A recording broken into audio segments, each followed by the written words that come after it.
ಇವತ್ತಿನ ದಿನ ಎಲ್ಲ ಗಣಿ ಕಂಪ್ನಿಗಳು ಯಾವುದು ಜಿಂದಾಲು, ಜೆಟ್ಟಿಸಿ, ವೆಸ್ಕೋ ಮತ್ತು ಇತರೆ ಗಣಿ ಕಂಪ್ನಿಗಳಿಗೆ ಹಿಯರಿಂಗ್ ಇದೆ, ಏನು ವಿಚಾರಣೆ ಇದೆ, ತಾವು ಬರಬೇಕು. ನಾನು ದೂರು ನೀಡಿದ್ದೀನಿ. ಈ 11 ಗಣಿ ಕಂಪ್ನಿಗಳು, ಇವು ಜಿಂದಾಲ್ ಅವರು 2 ಗಣಿ ಕಂಪ್ನಿ ಅಂದರೆ ಈ ಸುಶೀಲಾನಗರ ವ್ಯಾಪ್ತಿಗೆ 5 ಹಳ್ಳಿಗಳು ಬರ್ತಾವೆ. ಸುಶೀಲಾನಗರ ಗ್ರಾಮ ಪಂಚಾಯತಿ ಆ 5 ಹಳ್ಳಿಗಳ ಅಭಿವೃದ್ಧಿ ಆಗಬೇಕಂತೇಳಿ ನಾನು ದೂರು ಕೊಟ್ಟಿದ್ದೆ.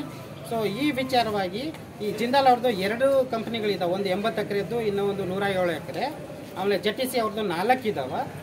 ಒಂದು 123 ಎಕರೆದು, ಇನ್ನೊಂದು 123 ಎಕರೆ, ಆಮೇಲೆ ಇನ್ನೊಂದು 61 ಎಕರೆ, ಇನ್ನೊಂದು 107 ಎಕರೆ ಇದೆ. ಹಾಗೆ ವೆಸ್ಕೋದು 2 ಗಣಿ ಕಂಪ್ನಿಗಳಿದ್ದಾವೆ, 131 ಎಕರೆ, 45 ಎಕರೆ. ಹಾಗೆ MSPLನವ್ರದ್ದು 212 ಎಕರೆ ಇದೆ. ಬಲ್ಡೋಟಾ ಅವ್ರದ್ದು 49 ಎಕರೆ, ಜೋಗ್ಲೆ ಅವ್ರದ್ದು 247 ಎಕರೆ.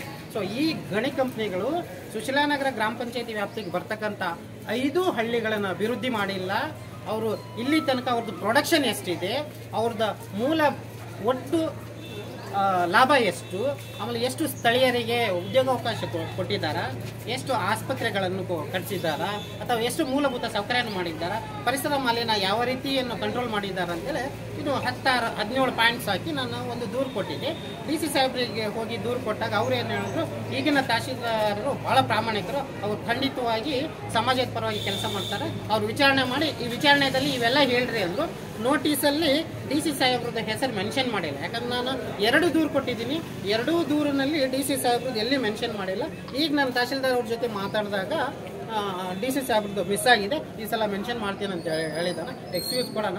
ಆಮೇಲೆ ಶಾರ್ಟ್ಲಿ ನಮ್ಮದು ಸ್ವಾತಂತ್ರ್ಯ ದಿನಾಚರಣೆ ಇರೋದ್ರಿಂದ ಏನೋ ಪೋಸ್ಟ್ಪೋನ್ ಮಾಡಿದಾರಂತೆ, ಗೌರವ ಕೊಡೋಣ. 17ನೇ ತಾರೀಕು, ಇದೇ ತಿಂಗಳು 17ನೇ ತಾರೀಕಿಗೆ ಮತ್ತೆ ಡೇಟ್ ಕೊಟ್ಟಿದ್ದಾರೆ. ಅವತ್ತಿನ ದಿನ ವಿಚಾರಣೆ ಇರ್ತದೆ ಎಲ್ಲ ಗಣಿ ಕಂಪ್ನಿಗಳ ವಿರುದ್ಧ. ಸೊ ಮತ್ತೊಂದು ದೂರು, ಸುಶೀಲಾನಗರದಲ್ಲಿ ಸುಮಾರು 200-300 ಲಾರಿಗಳು ಒಂದು ದಿನಕ್ಕೆ ನಿಲ್ಲಿಸ್ತಾ ಇದ್ದಾರೆ. ಈ ಜೆಟ್ಟಿಸಿ ಗಣಿ ಕಂಪ್ನಿ ಇರಬಹುದು, ಮತ್ತು ಈ ಜಿಂದಾಲು ಮತ್ತು ಇತರೆ. ಆ್ಯಕ್ಚುಲಿ ಯಾವುದೇ ಒಂದು ಗಣಿ ಕಂಪ್ನಿ ಲಾರಿಗಳು ನಿಲ್ಲಬೇಕಂದ್ರೆ ಎಣ್ಣೆ ಮಾಡಿಸ್ಬೇಕು. ಆ ಎಣ್ಣೆ ನಿಮಗೆಲ್ಲ ಗೊತ್ತಿರೋಂಗೆ DC ಅವ್ರ ಮುಖಾಂತರ, ತಹಶೀಲ್ದಾರ್ ಅವ್ರ ಮುಖಾಂತರ ಕಾನೂನಿನ ಪರಿಮಿತಿಯಲ್ಲಿ ಅವ್ರು ಕೆಲಸ ಮಾಡಿ ಅನುಮತಿ ತಗೊಂಡು ಮಾಡಬೇಕು. ಬಟ್ ಯಾವುದೂ ಇಲ್ಲ. ಆ ರೈತರ ಜೊತೆ ಮಾತಾಡಿಕೊಂಡು ಲಾರಿಗಳು ನಿಲ್ಲಿಸ್ತಾ ಇದ್ದಾರೆ. ನಮಗೆ ಲ್ಯಾಂಡ್ ಕೊಟ್ಟಿರೋದು ರೆವೆನ್ಯೂ ಲ್ಯಾಂಡು, ಬಿತ್ತನೆ ಮಾಡಿ ಬದುಕಲಿಕ್ಕೆ. ನೀನು ಲಾರಿ ಇಡ್ತೀನಿ, ನಾನು ಸ್ಪಾಂಜರಿನ್ ಫ್ಯಾಕ್ಟ್ರಿ ಅಂದರೆ ಅವ್ರದ್ದೇ ಆದಂಥ ಕಾನೂನಿನ ಪರಿಮಿತಿ ಇದೆ, ಅದರಲ್ಲಿ ಅವ್ರು ಕೆಲಸ ಮಾಡಬೇಕು. ಸೊ ಹಂಗಾಗಿ 2 ಕೇಸಿನ ಬಗ್ಗೆ ನಾನು ದೂರು ಕೊಟ್ಟಿದ್ದೆ. 2 ಕೇಸು ನಾನು DC ಅವ್ರಿಗೆ ಕೊಟ್ಟಿದ್ದೆ. ಸೊ ವಿಚಾರಣೆ ಇವತ್ತಿತ್ತು, ಕಾರಣಾಂತರದಿಂದ ಮುಂದೂಡಿದ. ಆ್ಯಕ್ಚುಲಿ ಅವ್ರು ನಿನ್ನೆ ಹೇಳ್ಬೋದಿತ್ತು, ಇವತ್ತು ನನಗೆ ಹೈಕೋರ್ಟ್ ತುಂಬ ಕೆಲಸ ಇತ್ತು, ಆದರೂ ನಾನು ಗೌರವ ಕೊಡ್ತೀನಿ. ಯಾಕಂದರೆ ಸರ್ಕಾರಿ ಕೆಲಸ ಇವು ಬರ್ತಿರ್ತಾವೆ, ತೊಂದರೆ ಇಲ್ಲ. 17ನೇ ತಾರೀಕಿಗೆ ಫಿಕ್ಸ್ ಮಾಡಿದ್ದಾರೆ. ನಾನು ಆವತ್ತಿನ ದಿನ ಇಡೀ 5 ಹಳ್ಳಿಯ ಜನರಿಗೆ ಮತ್ತು ಎಲ್ಲ ಸಾರ್ವಜನಿಕರಿಗೆ ಹಾಗೂ ದೃಷ್ಟಿಯಿಂದ ಅದು ನಿಮ್ಮಗಳ ಸಮ್ಮುಖದಲ್ಲೇ ಈ ಗಣಿ ಕಂಪನಿಗಳು ಏನೆಲ್ಲ ಕೆಲಸ ಮಾಡಿದ್ದಾರೆ ಅವರ ಪ್ರಾರಂಭದಿಂದ ಇಲ್ಲಿವರೆಗೆ ಅದು ಇತ್ಯರ್ಥ ಆಗಬೇಕು. ನಾನು ಕೇಳಿರೋದು, ಇಷ್ಟು ಗಣಿ ಕಂಪ್ನಿಗಳು ಸುಮಾರು 1980-90ರಿಂದ ಚಾಲೂ ಆಗುತ್ತೆ ಇಲ್ಲಿವರೆಗೆ, ಅಲ್ಲಿದ್ದ ಇಲ್ಲಿವರೆಗೆ ಏನೇನು ಅಭಿವೃದ್ಧಿ ಮಾಡಿದ್ದಾರಾ, ಯಾವ ರೀತಿಯನ್ನು ಸ್ಥಳೀಯರಿಗೆ ಉದ್ಯೋಗಾವಕಾಶ ಕೊಟ್ಟಿದ್ದಾರಾ, ಅವೆಲ್ಲವನ್ನು ದಾಖಲಾತಿ ಸಲ್ಲಿಕೆ ಮಾಡಲಿಕ್ಕೆ ನಾನು ದೂರು ಕೊಟ್ಟಿದ್ದೆ.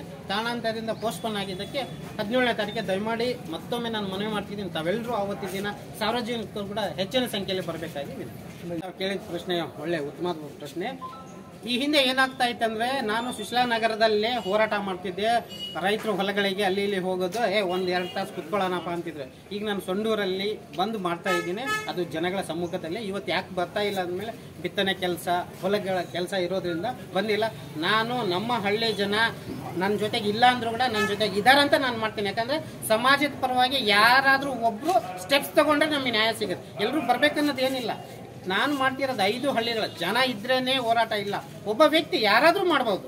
ನಮ್ಮ ಸಂವಿಧಾನದಲ್ಲಿ ಆ ಒಂದು ಕಾನೂನು ಇದೆ. ಹಾಗಾಗಿ ನಾನು ಎಲ್ಲರ ಪರವಾಗಿ ನಾನು ಮಾಡ್ತಾ ಇದ್ದೀನಿ. ಯಾಕಂದ್ರೆ ನಾನು ಸುಮ್ಮನೆ ಕೂಡೋದ್ರಿಂದ ಮಲ್ಲಿಕಾರ್ಜುನ್ ಸಮಥಿಂಗ್ ಏನೋ ಮಾಡ್ಕೊಂಡಿದ್ದಾನ, ಆ ಕೆಟ್ಟ ಆಪದನ್ನು ನಾನು ತಗೊಳ್ಳಲ್ಲ, ಸುಳ್ಳು ಆರೋಪ. ಹಂಗಾಗಿ ನನ್ನ ಹೋರಾಟ ಇನ್ನು ಮುಂದುವರೆಯುತ್ತೆ. ಹಳ್ಳಿಗಳಲ್ಲಿ ಏನು ಹೇಳ್ತಾ ಇದ್ದಾರೆ ಅಂದ್ರೆ, ಸಾರ್ವಜನಿಕರು ಬಂದಿರತಕ್ಕಂಥ 5 ಹಳ್ಳಿಗಳಿಂದ ಬಂದಿರತಕ್ಕಂಥ ಜನರು ಏನು ಅಭಿಪ್ರಾಯ ಇದೆ ಅಂದರೆ, ನಮ್ಮ ಸುತ್ತಮುತ್ತ ಇರ್ತಕ್ಕಂಥ ಗಣಿ ಕಂಪನಿಗಳು ಜೆಟ್ಟಿಸಿ ಆಗಿರ್ಬೋದು, ವೆಸ್ಕೋ ಆಗಿರ್ಬೋದು, MSPL ಆಗಿರ್ಬೋದು, ಈ ಕೆಲವೊಂದು ಟೊಮೆಟೊ ಆಗಿರ್ಬೋದು, ಈ ಕಂಪನಿಗಳಲ್ಲಿ ಇರ್ತಕ್ಕಂಥ ಸಾರ್ವಜನಿಕ 100 ಜನಕ್ಕೆ ಸ್ಥಳೀಯರಿಗೆ ಉದ್ಯೋಗವನ್ನು ಕೊಟ್ಟಿದ್ದಾರೆ. ಆ ಕೊಟ್ಟ ಮೇಲೆ ಕೂಡ ಈ ನಾವು ಯಾಕೆ ಆರೋಪ ಮಾಡಬೇಕು ಅವ್ರ ಬಗ್ಗೆ ಅಂತಕ್ಕಂಥದ್ದು ಜನರ ಆರೋಪ ಇದೆ. ಏನು ಹೇಳ್ತಾರೆ? ತಪ್ಪಿಲ್ಲ, ಅದನ್ನು ದಾಖಲಾತಿ ಸಲ್ಲಿಕೆ ಮಾಡಲಿ. ಅವ್ರು ಹೇಳ್ತಾ ಇರೋದಕ್ಕೆ ಓರಲ್ ಬೇಡ. ನಾನು ತಹಸೀಲ್ದಾರ್ ಅವರಿಗೆ ದೂರು ಕೊಟ್ಟಿದ್ದೀನಿ.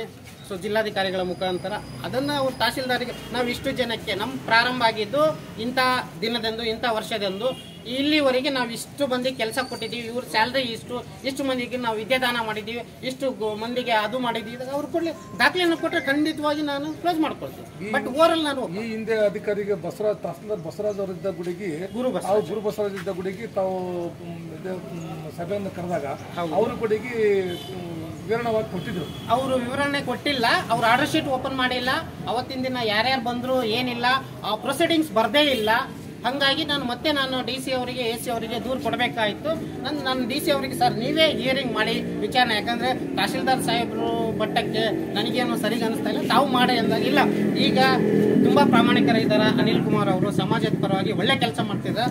ಇನ್ನು ಏನೇ ತೊಂದರೆ ಇದ್ರು ಕೂಡ ಸಮಾಜ ಪರ ಅವ್ರಿಗೆ ತಿಳಿಸಿ ಖಂಡಿತವಾಗಿ ಅವ್ರು ನಿಮಗೆ ನ್ಯಾಯ ಕೊಡ್ತಾರೆ ಅಂತ ಹೇಳಿದ್ರು. ಹಾಗಾಗಿ ನನಗೆ ಅವರಿಗೆ ಅವ್ರ ಮೇಲೆ ನನಗೆ ನಂಬಿಕೆ ಇದೆ. ತಹಸೀಲ್ದಾರ್ ಅವರು ನಿಮ್ಮ ಹೋರಾಟ ಎಲ್ಲವರೆಗೆ ಅಭಿವೃದ್ಧಿ ಆಗೋವರೆಗೆ ಇಲ್ಲ, 5 ಹಳ್ಳಿಗಳ ಅಭಿವೃದ್ಧಿ ಆಗೋ. ಏನು 5 ಹಳ್ಳಿಗಳು ಅಭಿವೃದ್ಧಿ ಆಗಿಲ್ಲ ಅಂತ ನಿಮ್ಮ ವಾದನ? ಅದನ್ನ ದಾಖಲಾತಿಯನ್ನ ಸಲ್ಲಿಸಲಿ, ದಾಖಲಾತಿ ಸಲ್ಲಿಸ್ಬಿಟ್ಟು ಅವತ್ತೇ ನಾನು ಕೊನೆಗೊಳಿಸ್ತೀನಿ. ಸರ್, ಹಿಂದೆ ಲೋಕಾಯುಕ್ತರು ಕೂಡ ಜನಸಂಪರ್ಕ ಸಭೆ ನಡೆಸಿತು.